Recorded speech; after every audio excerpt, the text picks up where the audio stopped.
हरे कृष्णा।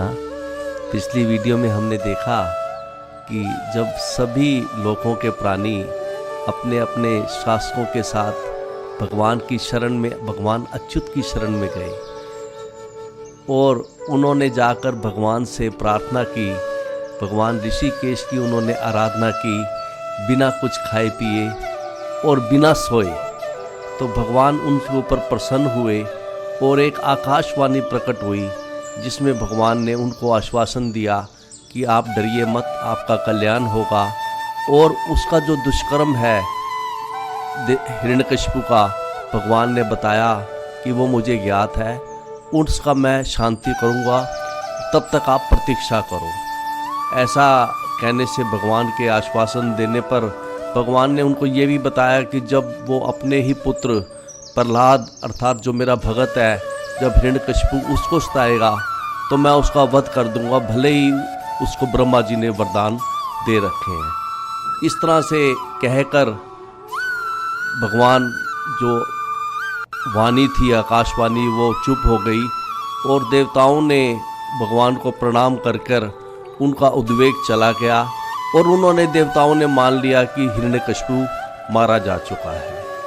उसके बाद हमने प्रहलाद महाराज जी के गुणों का वर्णन भी किया था कि हिरण्यकशिपु के 4 पुत्र थे, चारों अद्भुत थे, लेकिन प्रहलाद उन सब में से सर्वश्रेष्ठ था। हमने प्रहलाद महाराज जी के गुणों का वर्णन करते हुए ये भी देखा था कि कैसे प्रहलाद महाराज सभी जीवों के प्रति दयालु थे और सभी जीवों के प्रति सुहृद थे। वो अपने से बड़ों के साथ दासवत व्यवहार करते थे, अपने से गरीबों के साथ जो है पितृव्रत व्यवहार करते थे और अपने बराबर वालों के साथ भ्रातृव्रत व्यवहार करते थे। और सभी गुरुओं में वो उनकी ईश्वर की भावना थी। फिर हमने ये भी देखा कि वो किसी भी परिस्थिति में वो विचलित नहीं होते थे। उनको कोई भी संसारिक भोग को वो स्वप्न ही मानते थे। उनकी इंद्रियां, प्राण, बुद्धि सब कंट्रोल में रहते थे और हालांकि उनका जन्म आसुरी वंश में हुआ था, लेकिन वो आसुरी भाव से रहित थे। फिर हमने ये भी देखा कि नारद जी ने युधिष्ठिर महाराज जी को बताया कि जो जैसे भगवान के गुण कभी अदृश्य नहीं होते, ऐसे ही प्रहलाद महाराज जी के गुण भी कभी अदृश्य नहीं होते। उनका वर्णन आज भी बड़े बड़े उनके गुणों का वर्णन ऋषिगण आज भी किया जाता है। फिर हमने ये भी देखा कि नारद जी ने युधिष्ठिर महाराज जी को बताया कि हालांकि जो देवतागण है वो असुरों के शत्रु हैं, लेकिन वो भी भगत प्रहलाद के गुणों के कारण उनका प्रतिमान करते थे, अर्थात उनकी वो भगत प्रहलाद को वो सर्वश्रेष्ठ मानते थे।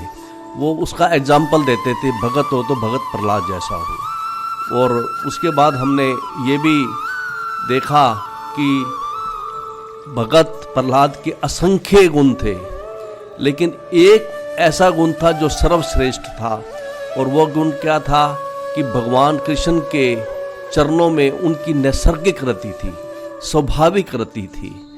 तो इतना उसके बाद आज हम जो है भागवत चर्चा में शुरू कर रहे हैं कि इस श्लोक में, पहले श्लोक में ये बताया गया है कि भगवान कृष्ण के प्रति प्रहलाद महाराज की आसक्ति का वर्णन किया गया है कि उनकी आसक्ति कैसी थी।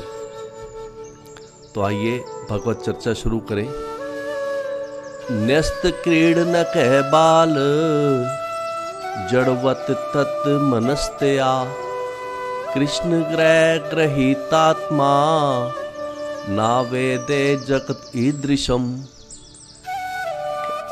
नारद जी कहते हैं कि प्रहलाद महाराज की क्या कंडीशन थी, इसके बारे में बताया गया है कि उन्होंने, जैसे कि हम जानते हैं कि कोई भी बच्चा होता है, बालक होता है, उसकी स्वाभाविक उसकी खेलने में रुचि होती है, क्रीडनक। न्यस्त बालक क्रीड़ा बच्चे की रुचि स्वाभाविक रुचि होती है खेलने में, लेकिन भगत प्रहलाद में ये रुचि नहीं थी। न्यस्त क्रीडन के ब्याला, उन्होंने अपनी ये रुचि न्यस्त त्याग कर दी थी। जड़वत तत्मनस्त्या, और वो बिल्कुल जड़वत रहते थे। भगवान हृदय उनका सदैव कृष्ण के विचारों से पूर्ण रहता था। वो कभी खेलते नहीं थे, एक जड़ की तरह बैठे रहते थे। उनका भगवान में मन लगा रहता था और ऐसा लगता था जैसे कृष्ण ग्रह ग्रहित आत्मा, जैसे कृष्ण ग्रह ने उसे पकड़ रखा है। ना वेदे जगत ईदृशम, उनको इस जगत का कोई भी ध्यान नहीं रहता था। तो इसके सरलार्थ में गुरु महाराज जी ने लिखा है कि अपने बाल्यकाल के प्रारंभ से ही प्रहलाद महाराज को बालकों के खेल कूद में अरुचि थी। निस्संदेह उन्होंने उन सब का परित्याग कर दिया था और कृष्ण भावनामृत में पूर्णतया लीन होकर, अर्थात वे कृष्ण के विचारों में ही पूर्णतया लीन होकर शांत तथा जड़ बने रहते थे। क्योंकि उनका मन सदैव कृष्ण भावनामृत से प्रभावित रहता था, अतः वे यह नहीं समझ सके कि ये संसार किस प्रकार से इंद्रिय तृप्ति के कार्यों में निमग्न रहकर चलता रहता है। जैसे कि हम जानते हैं कि एक छोटे से बालक के लिए खेल कूद छोड़ पाना असंभव है, किंतु प्रहलाद महाराज उत्कृष्ट भक्ति में स्थित होने के कारण सदैव भगवान कृष्ण के विचारों में लीन रहते थे, समाधि में लीन रहते थे। जिस तरह हम देखते हैं कि एक भौतिकतावादी सदैव भौतिक लाभ के विचारों में खोया रहता है, उसी प्रकार प्रहलाद महाराज जैसा भागवत सदैव कृष्ण के विचारों में मगन रहता था। और ऐसा मगन रहते थे वो, उसका वर्णन अगले श्लोक में दिया है। नारद जी कहते हैं, आसीन पर्यटन अशन श्यान प्रपिबन ब्रुवन।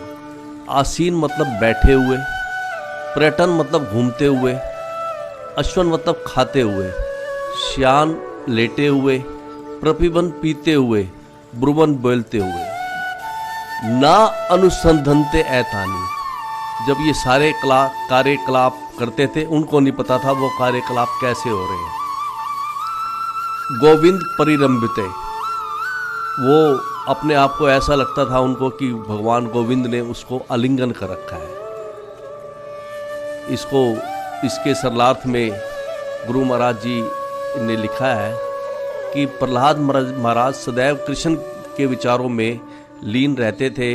इस प्रकार भगवान द्वारा आलिंगित उन्हें यह भी नहीं पता चल पाता था कि उनकी शारीरिक आवश्यकताएं जैसे कि बैठना, चलना, खाना, सोना, पीना तथा बोलना किस तरह स्वतः संपन्न हो रही हैं।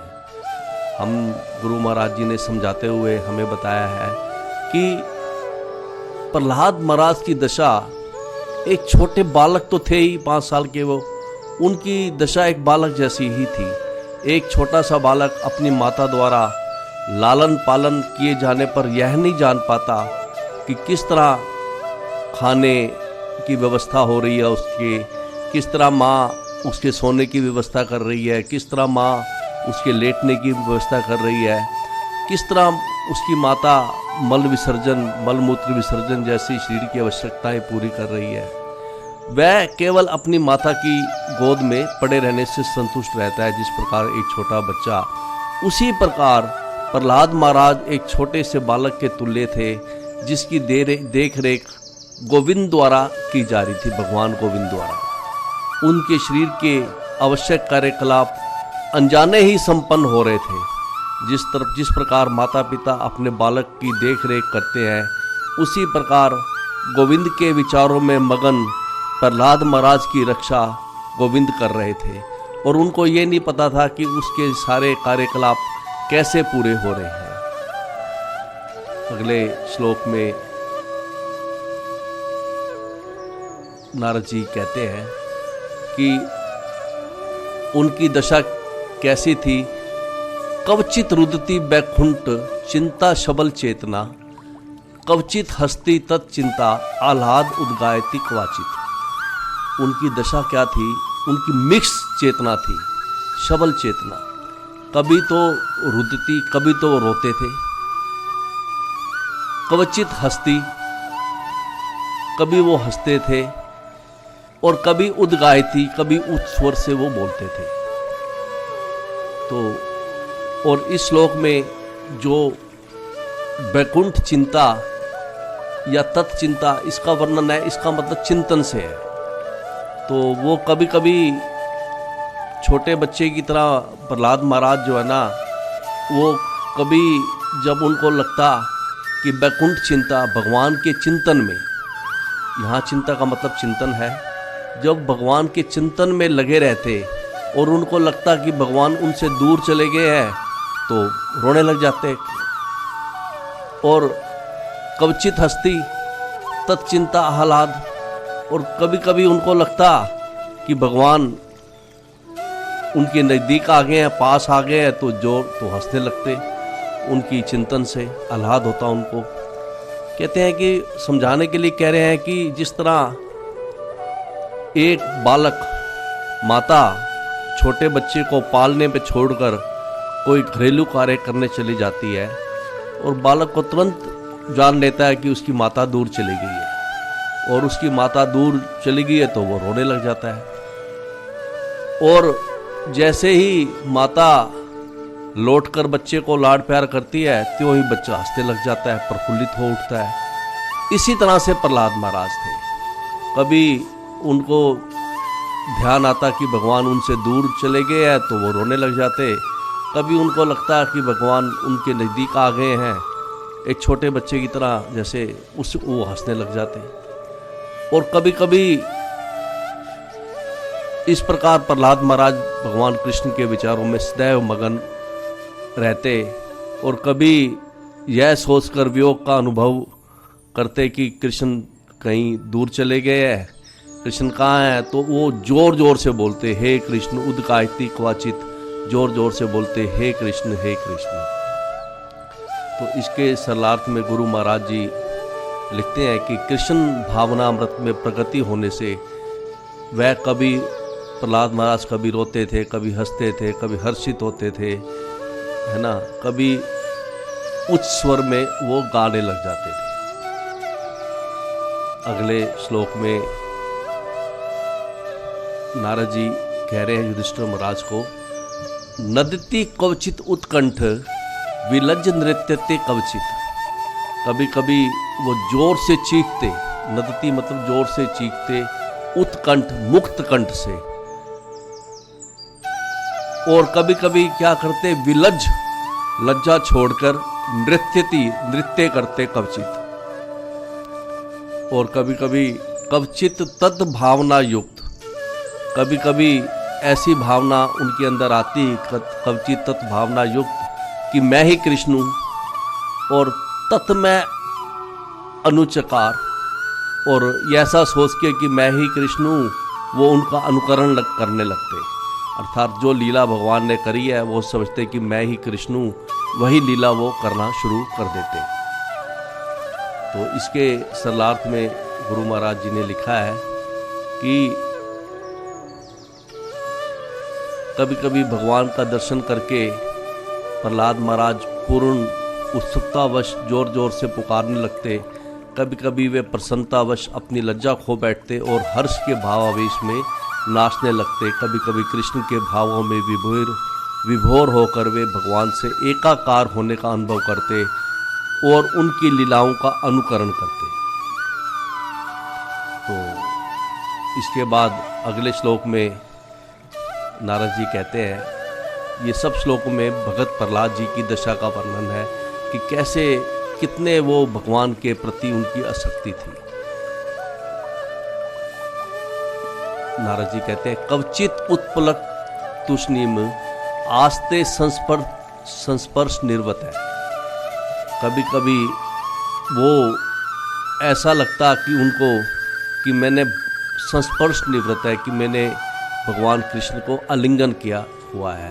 प्रहलाद जी में कभी कभी यह भावना आती कि मैंने भगवान कृष्ण को आलिंगन किया हुआ है, उस वजह से उनको उत्पलक छा जाता, उनके अंदर रोमांचित हो जाता है, उनके रोम रोम खड़े हो जाते, तृष्णु मास्ते वो मौन हो जाते, स्पंद प्रणय आनंद, उनको बहुत ही प्रेम आनंद का अनुभव होता, अत्यधिक प्रसन्नता का अनुभव होता जब उनको यह भावना आती कि मैंने भगवान कृष्ण का आलिंगन किया हुआ है। और सलिल अमिलित ईक्षण है, और सलिल मतलब आँखों में उनके आंसू भर जाते, अमिलित ईक्षण हालांकि उनकी आंखें बंद रहती या अध खुली रहती, फिर भी उनकी आंखों में आंसू भर जाते, आंखें बंद रहती फिर भी आंसू टप टप भगवान की याद में उनके आंसू टप टप टपकते थे।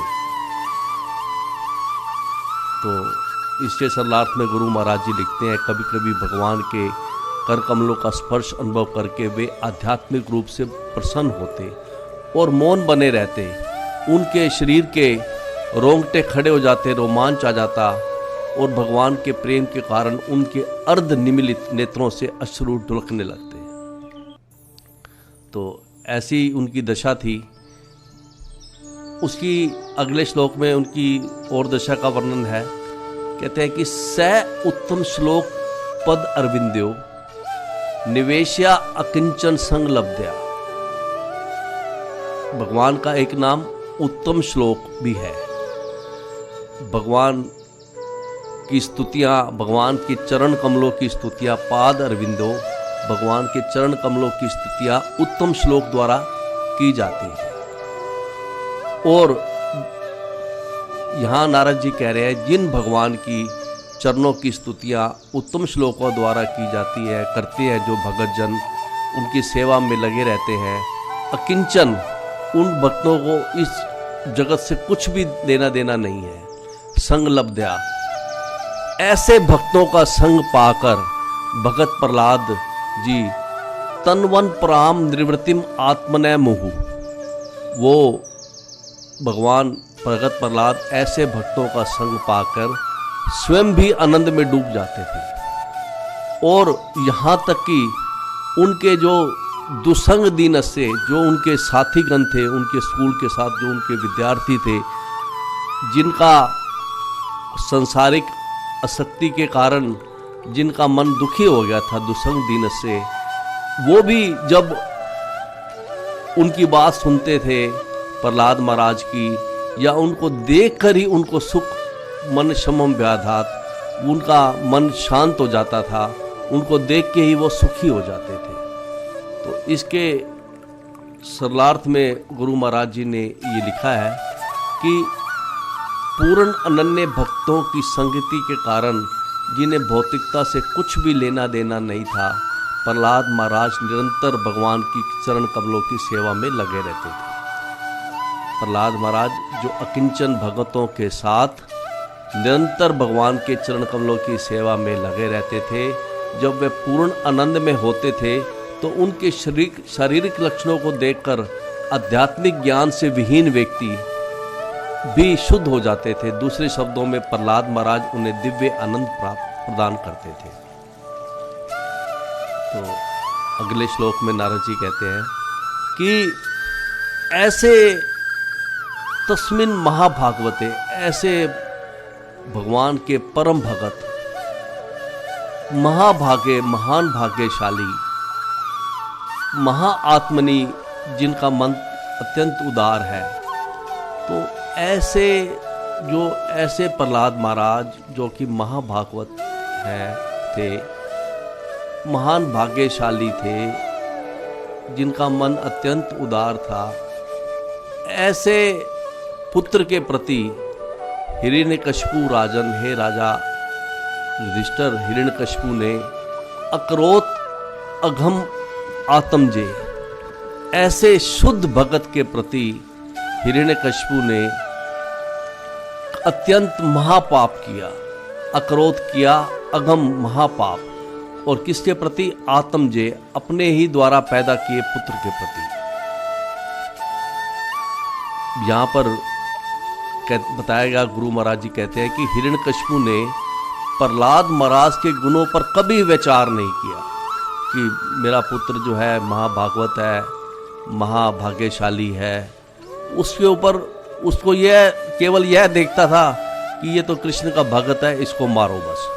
क्योंकि उसको कृष्ण से द्वेष था, भगवान से द्वेष था, इसलिए अपने गुणवान पुत्र को ही वो मारना चाहता था, क्योंकि उसका पुत्र भगवान का भगत था।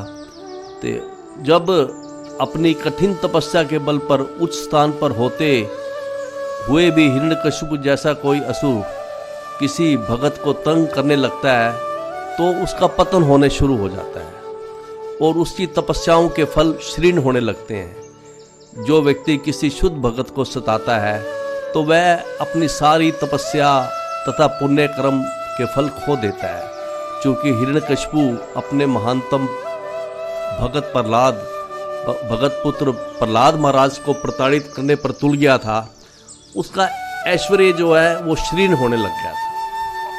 तो इसके सरलार्थ में गुरु महाराज जी ने लिखा है कि हे राजा युधिष्ठिर, उस असुर हिरण्यकशिपु ने महान भाग्यशाली भगत प्रहलाद को सताया था और उसका वो निजी पुत्र था। जब ऐसा सुना नारद जी से युधिष्ठिर जी ने, तो उनके मन में स्वाभाविक प्रश्न आया कि अपने पुत्र को उसने क्यों सताया। तो वो युधिष्ठिर महाराज जी पूछते हैं, श्री युधिष्ठिर उवाच है, भगवान नारद जी से पूछ रहे हैं, देव ऋषि, उनको देवताओं का ऋषि कहा गया, देव ऋषि कहा गया नारद जी को, देव ऋषि एतत् इच्छाम वेदितुम सुव्रत है। वो कहते हैं कि हे देव ऋषि, मैं ये आपसे जानना चाहता हूँ, आपने सुव्रत, आपने ब्रह्मा जी का, आपने ब्रह्मचारी का व्रत ले रखा है, मैं आपसे जानना चाहता हूँ कि यत आत्म जाए शुद्धाए, अपने ही पैदा किया हुआ पुत्र जो कि बड़ा ही शुद्ध था, पिता ने कैसे साध्वे ही अगम उसको इतने सारे कष्ट क्यों दिए, क्यों इतना दुख दिया, हमने अपने ही पुत्र को उसने क्यों दुख दिया। इस संसार में तो देखा जाता है कि पुत्र अगर विरोध करता है, आज्ञा नहीं मानता, फिर भी माता पिता पुत्र का विरोध नहीं करते। उल्टा इस भौतिक जगत में हम देखते हैं कि पुत्र ही सताते हैं अपने माता पिता को, माता पिता कभी भी नहीं सताते। लेकिन यहाँ पर तो पिता अपने द्वारा पैदा किया हुआ पुत्र को ही कष्ट दे रहा है और घोर कष्ट दे रहा है। इसके सरलार्थ में गुरु महाराज जी लिखते हैं कि महाराज युधिष्ठिर पूछ रहे हैं कि हे देव ऋषि नारद, हे श्रेष्ठ आध्यात्मिक नेता, हिरण्यकशिपु ने युद्ध तथा श्रेष्ठ संत प्रहलाद महाराज को अपना पुत्र होने पर भी किस प्रकार इतना अधिक कष्ट दिया, मैं इसे जानना चाहता हूँ। तो अगले श्लोक में फिर पूछ रहे हैं युधिष्ठिर महाराज जी, वो कहते हैं कि पुत्रान विप्रतिकूलान स्वान पितृ पुत्र वत्सला। कहते हैं कि अगर पुत्र प्रतिकूल भी हो जाए अपनी माता पिता के प्रति, अगर माता पिता के अगेंस्ट भी हो जाए, प्रतिकूल भी हो जाए अपने माता पिता, तब भी वो माता पिता जो है पुत्र वत्सल रहते हैं। और उपलाभन्ते शिक्षा अर्थम, और सिर्फ शिक्षा देने के लिए, शिक्षा अर्थ मतलब शिक्षा देने के लिए उसको एक मतलब प्रताड़ित करते हैं, एक आधा चांटा लगा देते हैं शिक्षा देने के लिए। ना एव अगर अगम अपरयथा, और ना ऐसा बिहेव नहीं करते उसके शत्रु जैसा, जैसा कि यहाँ पर हिरण्यकशिपु अपने पुत्र के प्रति शत्रु जैसा व्यवहार कर रहा है। इसके सरलार्थ में गुरु महाराज जी लिखते हैं कि माता पिता सदा ही अपने बच्चों के प्रति वत्सल होते हैं। जब बच्चे आज्ञा पालक नहीं होते तो माता पिता उन्हें किसी शत्रुतावश नहीं, सिर्फ शिक्षा देने और उनके भले के लिए ही दंड देते हैं। तो हिरण्यकशिपु ने क्यों कर अपने इतने नेक पुत्र प्रहलाद महाराज को प्रताड़ित किया, मैं ये जानने के लिए उत्सुक हूँ। तो अगले श्लोक में युधिष्ठिर महाराज जी पूछते हैं, किम उत अनुवशान साधुन तादृशान गुरु देवतान। वो कहते हैं कि भाई प्रहलाद महाराज तो साधु थे, परम भगत थे, अनुवशान आज्ञाकारी थे, अपने माता पिता को वो देवता मानते थे और गुणवान थे। फिर युधिष्ठिर महाराज जी बोलते हैं एतत् कौतूहलम ब्रह्मांड अस्माकम विदम प्रभु, कि हमें तो बड़ा कौतूहल हो रहा है कि कैसे एक आज्ञाकारी पुत्र हो, परम भगत हो, माँ बाप को वो देवता मानता हो, उसके ऊपर पितु का, हिरण्यकशिपु का द्वेष, और ऐसा द्वेष कि उनको मरने के लिए, वो मरवाने के लिए, मारने के लिए वो प्रयुक्त कर रहा है। तो ये बड़ा ही कौतूहल मुझे हो रहा है। युधिष्ठिर महाराज जी कहते हैं कि उस कौतूहल को आप हमारे दूर कीजिए। इसमें श्लोक में ये बताया है कि वो तो प्रहलाद महाराज अपने माता पिता को देवता जैसे मानते थे, साधु थे, और पिता इतना द्रोह किया अपने पुत्र के प्रति कि पुत्र की जान लेना चाह रहा है। हमने ये देखा है कि भौतिक संसार में तो चाहे पुत्र गुणहीन हो तो भी माता पिता की आसक्ति होती है पुत्र के प्रति, और यहाँ तो प्रहलाद महाराज तो गुणवान थे और गुणवान पुत्र के प्रति ऐसा द्वेष कि उसको मरने के लिए प्रयोजन करे वो। तो इसके अर्थ में गुरु महाराज जी लिखते हैं कि महाराज युधिष्ठिर ने आगे पूछा, भला एक पिता के लिए ये कैसे संभव हुआ कि वह अपने आज्ञाकारी, सदाचारी तथा पिता का सम्मान करने वाले पुत्र के प्रति इतना उग्र बना। हे ब्राह्मण, हे स्वामी, मैंने कभी ऐसा विरोधाभास नहीं सुना कि कोई वत्सल पिता अपने नेक पुत्र को मार डालने के उद्देश्य से उसे दंडित करे। कृपया करके इस संबंध में मेरे संशयों को दूर कीजिए। तो इस तरह से संशय हुआ युधिष्ठिर महाराज जी को कि एक गुणवान पुत्र के प्रति भी उसको वो द्वेष कर रहा था हिरण्यकशिपु। इसका वो कारण जानना चाहते थे और किस तरह से उसको मरवाने के लिए प्रयोजन करता है हिरण्यकशिपु, ये भी जानना चाह रहे हैं। तो इसका जो उत्तर वो देंगे उसको हम अगली सीटिंग में लेंगे। तो आज हमारा ये चौथा अध्याय वो समाप्त हुआ है कि ब्रह्मांड में हिरण्यकशिपु का अंतर। अब हम 5वें अध्याय में नारद जी युधिष्ठिर महाराज के प्रश्नों का क्या उत्तर देते हैं, इसके बारे में हम चर्चा करेंगे। तब तक के लिए हरे कृष्णा।